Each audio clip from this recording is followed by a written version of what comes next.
Hi guys, it's Kristen. Welcome back to my channel for another punch needle video. In today's video, I'm going to be covering some beginner basics for punch needle, as well as some answering and helping with some frequently asked questions that I get on my other punch needle videos. So let's dive right into it. So it's no secret that I do love punch needle. I have a bunch of different tutorials here on my channel, and if you're interested in watching them, I'll have them in the description box down below. And in addition to that, I do offer punch needle kits in my Etsy shop. They are super popular and people are loving them. They have rave reviews over there, and they come with everything that you need to make the design of your choice. I have all kinds of landscapes and potted plants, and there's like a cactus one and mountains and hills and sun, and so tons of different things to choose from. So if you are interested in that, you can find that over on my Etsy shop, which is etsy.com/shop/dashinganddainty, and I'll have a direct link to all the punch needle kits in the description box down below. So let's start at the very beginning. You are going to need a punch needle. So there are a lot of different options to choose from for punch needles. I'll show the two that I have, two of my favorites, honestly, and then I can share briefly about some of the other ones that you may be interested in trying. So the first one, this is the first one that I actually used when I first got into punch needle, and that is the plastic adjustable punch needle. So this punch needle is on the larger end. It is good for larger yarns, like bulkier weight yarns, or just medium. I usually use like medium worsted weight yarn, and it works perfectly in this plastic punch needle. I love it because it is adjustable. So depending on the style and design that you're doing with or that you're working on, you can make larger loops or smaller loops. And so that's really what I love about this. It's, you know, they're inexpensive to get your hands on. So if you're just beginning punch needle and you don't want to spend a ton of money on a nice like wooden punch needle, then this is a great option, and I have these in my Etsy shop as well. The next one that I have is the Lavore punch needle, and so this one is much smaller, and it actually comes with a couple or a few, actually 3 different sizes of needle, and so you can change them out depending on the type of yarn or embroidery thread that you're using. So this little button here, you kind of twist it and you can remove the larger one, and then you can put in maybe let's say we want to put in the smaller one, you want to work with some embroidery thread. So this would be good for embroidery thread, something like this.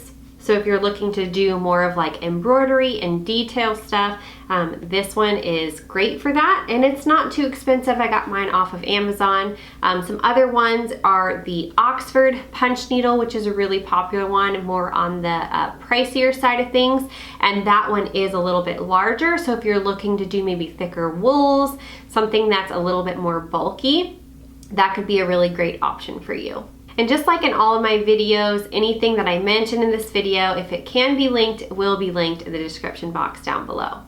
Okay, so now that we've gone over the punch needle options, it is important that you choose the yarn that fits with your punch needle. So I did mention that this plastic one, you can do larger, chunkier yarns, as well as like medium weight yarns.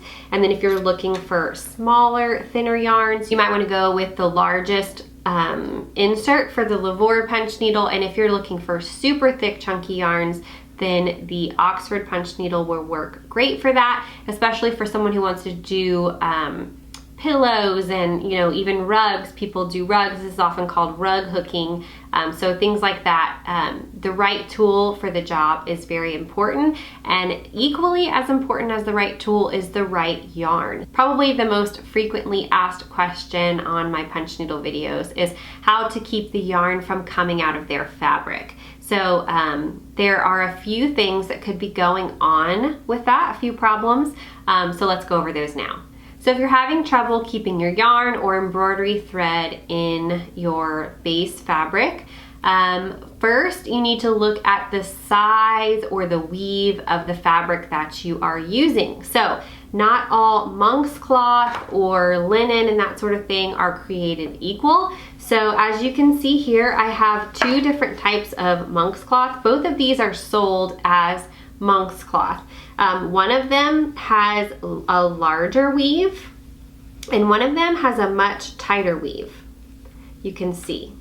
If you were to use the Lavore punch needle with embroidery thread on the smallest little needle insert on this really large monk's cloth weave, then more than likely that is not going to be enough tension. There's not going to be enough tension in the fabric to hold the embroidery thread in place. So it's going to keep popping out. It's not going to be very stable. It's just not a good idea. So if you're using if you're using like embroidery thread like this and a tiny little punch needle, then you probably want to look at something more like a linen blend fabric, something that doesn't even have, you know, the little holes like monk's cloth has. So you may want to look into something like that to do your embroidery on or your punch needle on, because that's going to hold your embroidery thread a lot better than a larger weave like this monk's cloth, or even this one that has the smaller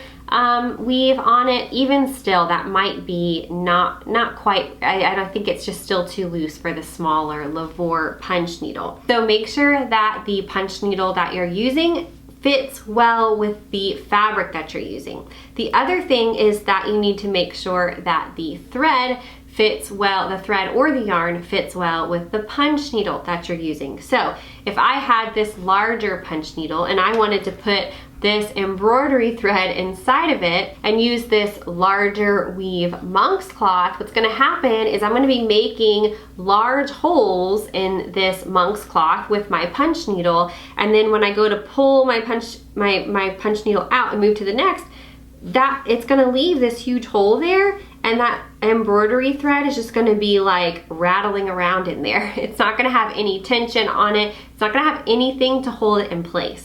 So I hope this is making sense.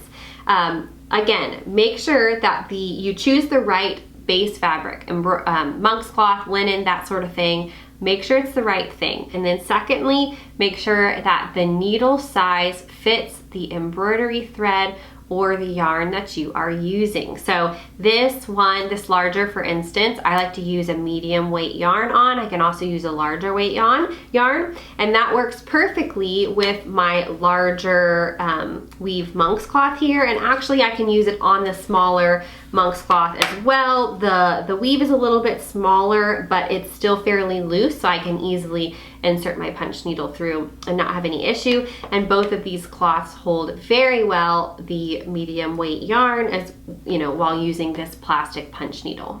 Another thing that could make your yarn or embroidery thread pull back through and not stay in your base fabric or your monk's cloth is if you don't have enough slack in your yarn. So let me show you an example.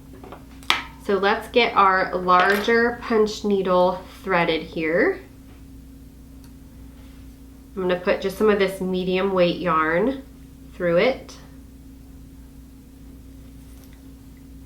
here, and then let's put a little bit of monk's cloth.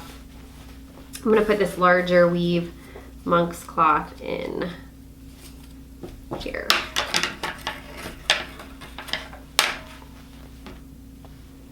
Make sure everything's nice and tight. All right, so here I'm going to show you an example. So I have my punch needle all threaded. So let me try to make it tight. Naturally I'm pulling slack out of my yarn. But all right, let's start here. Here we go. I'm going to pull through the other side here. And this is pretty tight, as you can see. It's kind of pulling. So this is what's going to happen. Let me see if I can show you if it's tight. I'm going to be trying to go, and do you see how the yarn is popping out? What's happening? I'm not making loops. It's not working at all, right? So there's too much tension. This tension here is just pulling the loops right back out of my monk's cloth. So what you want to do is get your ball of yarn and make sure that it has slack in it, nice and loose, and let's try that again. See if we can get it to work this time. Let's see, is it working? Yep. It's working.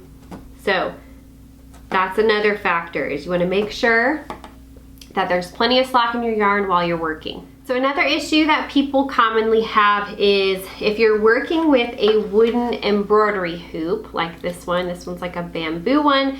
It's a really nice embroidery hoop, but when you're punching and putting a lot of pressure on the monk's cloth, which has a looser weave, and it's meant to kind of give when you're inserting the needle into it, it can often get really loose. And so people will say, it keeps getting loose, I keep having to tighten it. So thing one, yes, if you're using a bamboo hoop, you're just gonna have to keep tightening it. The best way to do that, let me pull this out, is to turn your work over like this, and then I like to press on the frame and pull and just go in a circle. Pull, pull, pull as tight as I can without, you don't wanna like rip the fabric. Just like that. And then you can also, if you need to, just make sure up here at the top that this is nice and tight. You can, some of them have a little slot. You can actually insert like a screwdriver to really get a nice tight fit on it. But yes, it's going to loosen if you're just using one of these bamboo hoops. But it's totally fine. You just kind of occasionally tighten it up a little bit. However, if you are looking to punch needle often, and this isn't just something you're just going to try one time, you want to invest a little bit more money. It's not that much more, but a hoop like this, what is the name of these? I can't remember what the name is. I'll look it up and put it on the screen and link it below. I got mine from Amazon, but it's a plastic hoop, so it's not one that you're going to display your piece on, like this wooden one, like we were just talking about. This is a beautiful one to display it on. But this is going to be just one that you work your projects in, then you remove them and then place them permanently wherever you're going to put them, if it's in a hoop, if you're going to put it on a pillow, whatever. So what this does is it has this locking mechanism inside. It has this little like ridge inside, and then this has a little like area that catches the ridge. I don't know how to describe it. And it locks the fabric in. So you may have to tighten it up a little bit as you're working, but it holds it super, super tightly and really, really well. So again, if you are going to be doing this more often, then it might be worth it to go ahead and grab one of these, and I'll have them linked in the description box down below. So those are the main frequently asked questions that I get on my punch needle videos. Now I'm just gonna go over some very basic punch needle like punching. So I'm gonna show like a close-up. I'm just gonna show you how to do it, some of the techniques and things on how to get the best look out of your punch needle designs. So we already threaded our punch needle here, and one thing to note is that typically the looped side of your punch needle is the front.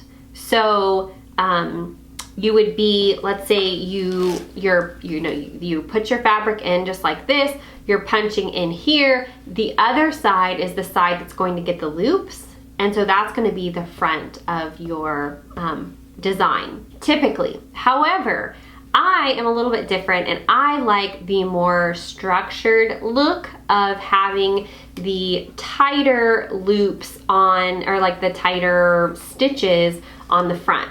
So that is a matter of preference. It also depends on the design that you are working on. I'm gonna give you an example here. So here is our mountain design, which is available in the Etsy shop. I'm gonna try to show you up close. So these mountains in the sun, you can see these have the tighter stitches. So I punched from the front on these, and so these have the tighter stitches, which means that I punched right on the front, and I wanted to keep this the front. Now to get these, the clouds and the snow, I wanted to get, you know, have like more texture and more interest to them. So what I did for those is I actually turned my project over and I punched into the back of this, which you can't see because I've already covered this. I punched into the back, like I drew the pattern on the back, punched into it in those spots, the green, the snow, and the clouds, and that gave it that pretty looped texture. Now, this one is the smallest loop, so you can get larger loops, so I'll just show you what that looks like. So let's say this is the back of our punch needle design, and then this is going to be the front. And so we're just going to, you punch all the way down to the plastic. So this is going to make huge loops on the other side. As you can see, this side has like that tighter look, and let's see what the other side looks like. Look at that. So this is huge loops. So this is on the largest setting. So let's see what happens if we go to the smallest setting. I'm just gonna do it. I'm gonna do it like this so you can see what's actually happening. So you see this?